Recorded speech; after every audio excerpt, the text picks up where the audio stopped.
বাঙালি খানায় সবাইকে স্বাগত জানাই। আপনারা তো অনেকভাবে ধোকার ডালনা রান্না করে খেয়েছেন। একবার আমার মতন করে সহজ পদ্ধতিতে আপনিও শিখে নিতে পারবেন ছোট ছোট টিপস সহ। এতটাই সুস্বাদু হয়েছিল খেতে, আপনি একবার রান্না করলে বারবার রান্না করবেন।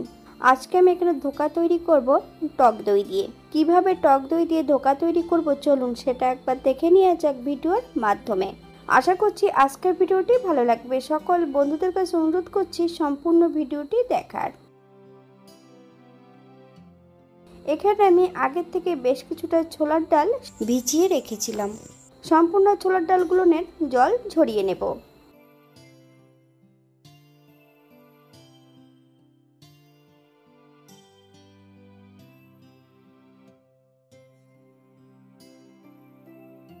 একটা মিক্সার বোলের মধ্যে সম্পূর্ণ ডালগুলো অ্যাড করেছি। দুটো কাঁচা লঙ্কা, 200 গ্রাম টক দইয়ের বেশ ভালো করে জল ঝরিয়ে নিয়েছি।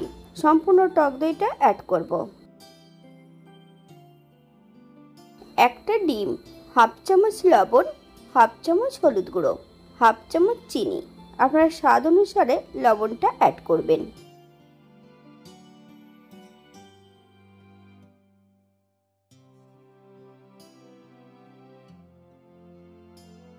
এটা কিন্তু 90% একটা পেস্ট তৈরি করে নিতে হবে।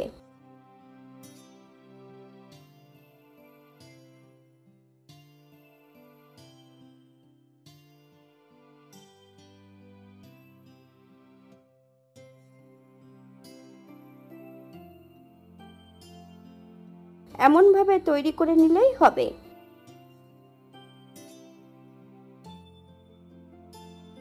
হাফ চামচ গোটা জিরে অ্যাড করব। ভালো করে মিশ্রণটি মিশিয়ে নিতে হবে। একটা ফ্রাই প্যানের মধ্যে সামান্য একটু সাদা তেল অ্যাড করেছি। তেল গরম হওয়া পর্যন্ত অপেক্ষা করতে হবে। গ্যাসের ফ্লেমটা লোতে রেখে 5 মিনিটের জন্য ঢাকা দিয়ে রেখে দেব।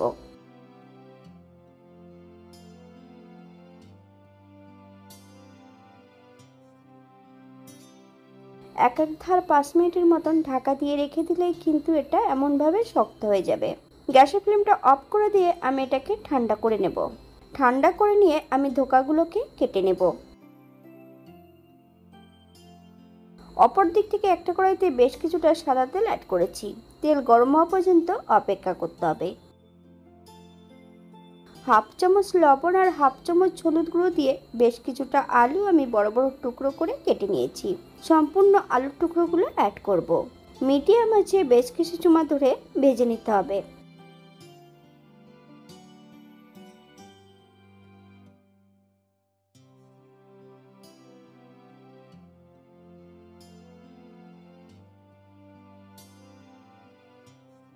সেভেন্টি পার্সেন্টের মতন আলুগুলো ভেজে নিলেই হবে।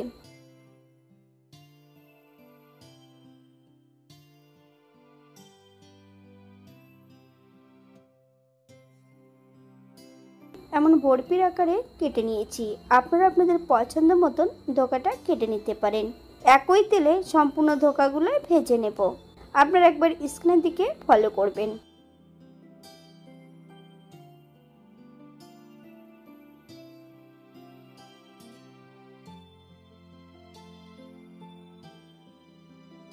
বাঙালি রান্না ঘরোয়া উপকরণ দিয়ে আপনাদের যদি রান্নাগুলো পছন্দ হয় তাহলে চ্যানেলটি সাবস্ক্রাইব করে দিয়ে পাশে থাকবেন।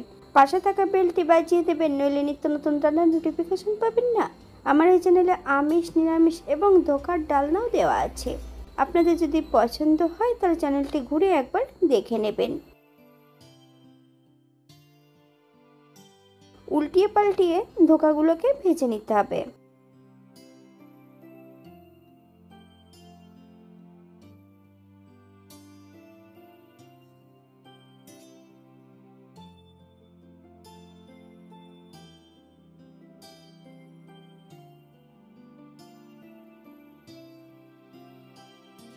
এই পর্যায়ে সম্পূর্ণ ধোকাগুলো তেল থেকে তুলে নেব। আপনারা এর থেকে কম বেশি ভেজে নিতে পারেন।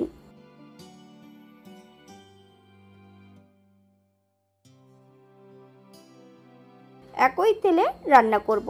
ফোড়নে রেখেছি সাদা জিরে, ফোড়ন থেকে সুগন্ধ বেরোলে মিডিয়াম সাইজের দুটো পেঁয়াজ বেশ সরু সরু করে কেটে নিয়েছি। সম্পূর্ণ পেঁয়াজটা অ্যাড করতে হবে। হাফ চামচ লবণ,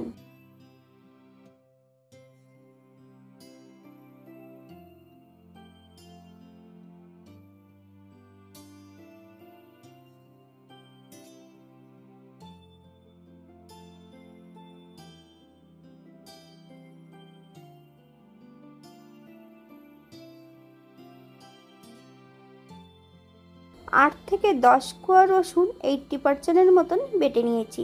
সম্পূর্ণ রসুন বাটাটা অ্যাড করব।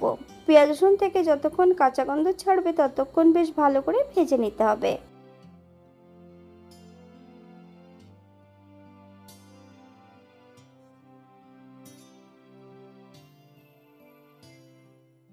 মিডিয়াম সাইজের একটা টমেটোর অর্ধেকটা টমেটো বেশ ছোট ছোট টুকরো করে অ্যাড করেছি। মিডিয়াম আঁচে বেশ কিছু সময় ভেজে নেব।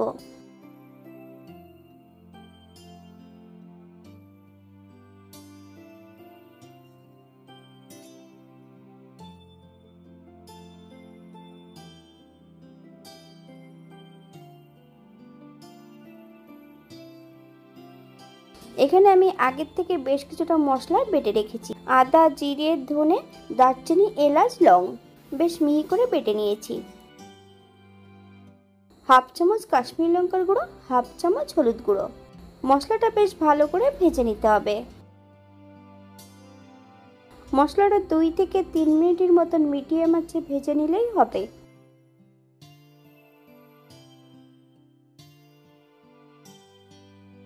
মশলা ধোয়া বাটি থেকে বেশ কিছুটা জল অ্যাড করব।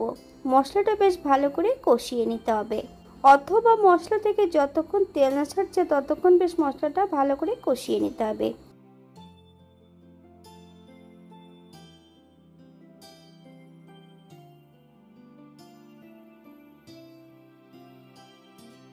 মশলা কষানোর মাঝপথে সম্পূর্ণ ভেজে রাখা আলুগুলো অ্যাড করতে হবে। মিডিয়াম আঁচে মশলা সহ আলু দিয়ে বেশ ভালো করে কষিয়ে নেব।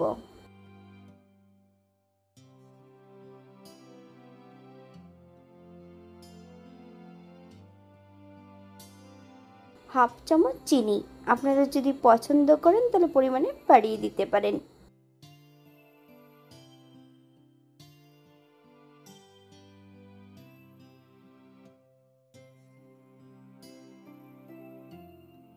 এখানে আমি 2 কাপ জল অ্যাড করব। আপনাদের যতটা গ্রেভির প্রয়োজন আপনারা ততটা জল অ্যাড করতে পারেন। মিডিয়াম আঁচে 5 থেকে 7 মিনিটের মতন রান্না করে নিতে হবে, অথবা যতক্ষণ আলু সেদ্ধ হচ্ছে না ততক্ষণ রান্না করতে হবে।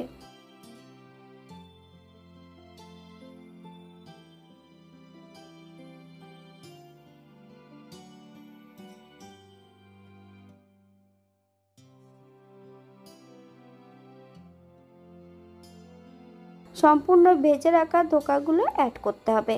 হাই ফ্লেমে 4 থেকে 5 মিনিটের মতন রান্না করে নেব।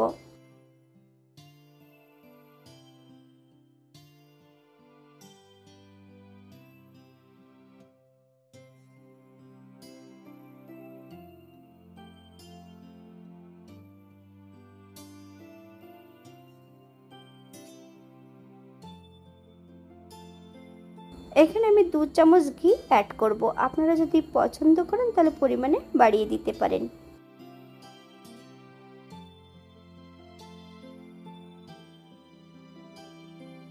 গ্যাসের ফ্লেমটা অফ করে দিয়ে 5 মিনিটের জন্য স্ট্যান্ডিং টাইম দিতে হবে, তারপর সার্ভ করব।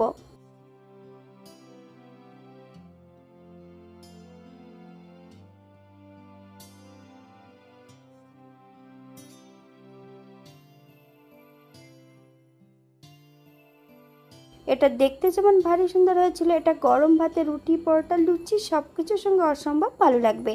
আপনারা বাড়িতে একবার একই পদ্ধতিতে বানিয়ে নেবেন।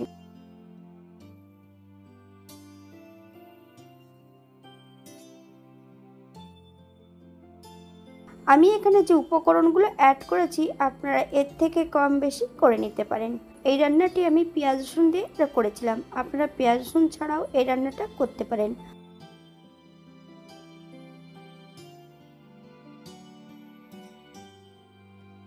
আজকের ভিডিওটি এই পর্যন্ত। সবাই সুস্থ থাকবেন, ভালো থাকবেন।